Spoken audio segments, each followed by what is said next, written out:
What independent artist doesn't want to get booked on a music festival?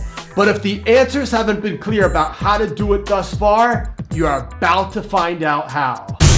Bobby Borg here, your music business coach with short, no BS advice that can help you turn your passion for music into a more successful business. Over the last 30 years, I've drummed in major label bands signed to Atlantic, wrote several music business books published by Billboard, and taught at major universities like USC Thornton. I recently Zoomed with Kevin Lyman of Vans Warped Tour on getting booked on a music festival. Here's my question, and here's his answer. So Kevin, a lot of independent artists want to get booked on a festival tour. I mean, this is like one of their biggest ambitions. What does it take to get booked on a music festival tour? You have to bring some value to the table.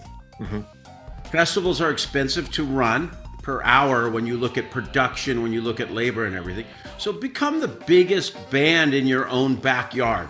You want to become that band that can bring some value to the festival. Large festivals like Coachella, Lollapalooza, a lot of those opening acts are kind of favors to the agents, people trying to develop, but there's tons of local festivals. So if you could bring some value to the table, become the biggest band in your own backyard. It's just like if you want to open for a national artist touring through your town, the promoter's going to look for people that they want to support local music, but they have to balance the cost versus bringing someone on, and you should be worth tickets. How about the whole idea of the side stage? You know, a lot of artists, even smaller local artists have had the opportunity to maybe jump on a bigger one just in a local region on like the side stage. Is that possible? Side stages are great, especially if the festival producer has found a partner, similar to what I would have with Ernie Ball. Ernie Ball, that was their whole program, was helping to bring local acts on the festival. We always wanted local acts on our festivals, so Ernie Ball sponsoring that stage gave me the infrastructure to put 8-10 local bands on per market. And the way to kind of look out for these types of opportunities would be, I guess, just keeping your ears and eyes open for people like Ernie Ball that are doing these kind of things, right? Yeah, you want to, you want to keep an eye out. Look at those sponsors. Who's sponsoring that festival?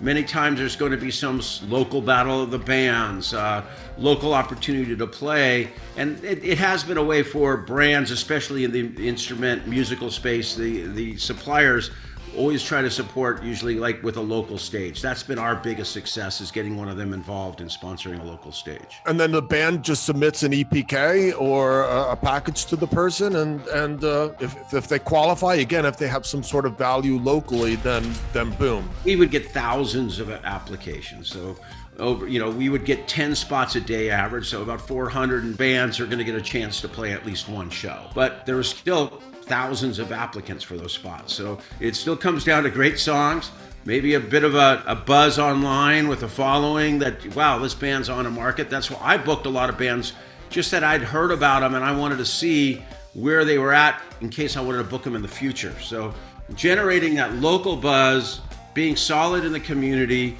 people talking good about the band can turn into a spot on a festival.